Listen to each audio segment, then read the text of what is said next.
আজকের রেসিপি সুজির রস বড়া পিঠে। বাড়িতে থাকা সামান্য উপকরণ দিয়ে বানানো যায় আর খেতে ভীষণ ভালো হয়।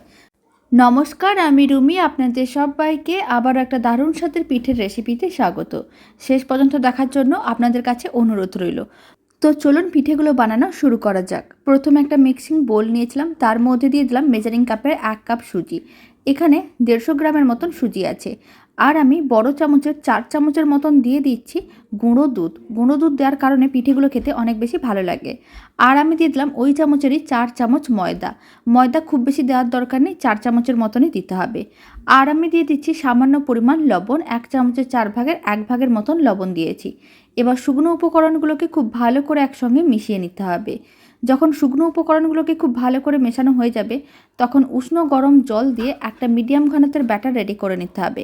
আপনারা চাইলে গরম দুধ দিয়েও ব্যাটারটা রেডি করতে পারেন, আর না হলে এইভাবে উষ্ণ গরম জল দিয়েও ব্যাটারটা রেডি করে নিতে পারেন। এই সময় আপনারা চাইলে অল্প একটু নারকেল কোড়াও দিতে পারেন, এতে পিঠেগুলো খেতে আরও বেশি ভালো লাগবে। অল্প অল্প গরম জল দিয়ে এরকমই একটা মিডিয়াম ঘনত্বের ব্যাটার রেডি করে নিয়েছিলাম। 5 মিনিটের মতন রেখে দিয়েছিলাম। এখন 5 মিনিট পরে ব্যাটারটার মধ্যে দিয়ে দিলাম 1 চিমটের মতন বেকিং সোডা। আর খুব ভালো করে বেকিং সোডাটা মিশিয়ে নিতে হবে। এতে পিঠেগুলো বেশ ফুলকো হবে আর নরম তুলতুলে হবে। এতে পিঠেগুলো খেতেও অনেক বেশি ভালো লাগবে, আর চিনি শিরাটাও খুব ভালো করে সোক করে নেবে। ব্যাটারটা একেবারেই রেডি। আর কড়াইতেও তেল গরম করে নিয়েছিলাম, হাতে অল্প একটু জল নিয়েছিলাম। আর এইভাবে কিছুটা করে মিশ্রণ নিতে হবে আর গরম তেলের মধ্যে দিয়ে দিতে হবে। আর অল্প অল্প করে মিশ্রণ গরম তেলের মধ্যে দিয়ে দিচ্ছি। ফ্লেমটা মিডিয়ামে রেখে পিঠেগুলোকে উল্টে পাল্টে লাল লাল করে ভেজে নিতে হবে। এবার 4 থেকে 5 মিনিটের মতন পিঠেগুলোকে এইভাবে উল্টে পাল্টে ভেজে নিলেই পিঠেগুলো বেশ লাল লাল হয়ে ভাজা হয়ে যাবে।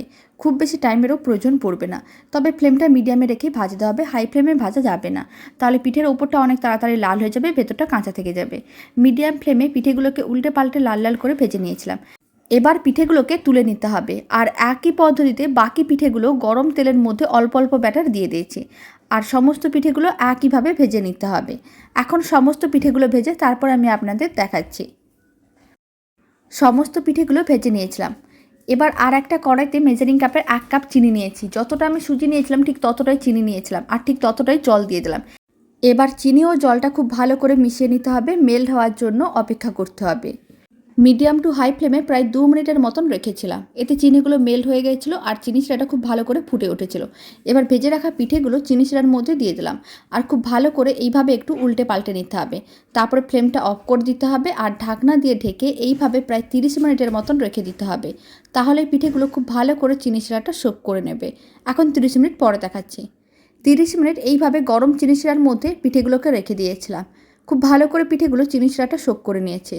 এবার পিঠেগুলোকে তুলে একটা প্লেটের মধ্যে সার্ভ করে নিচ্ছি। আর এই পিঠেগুলো খেতে ভীষণ ভালো হয়। বাড়িতে আপনারাও বানিয়ে দেখতে পারেন। আর ওপর থেকে অল্প একটু গুঁড়ো দুধ ছড়িয়ে দিচ্ছি, এতে পিঠেগুলো দেখতে অনেক বেশি ভালো লাগবে। শেষ পর্যন্ত দেখার জন্য আপনাদের অসংখ্য ধন্যবাদ।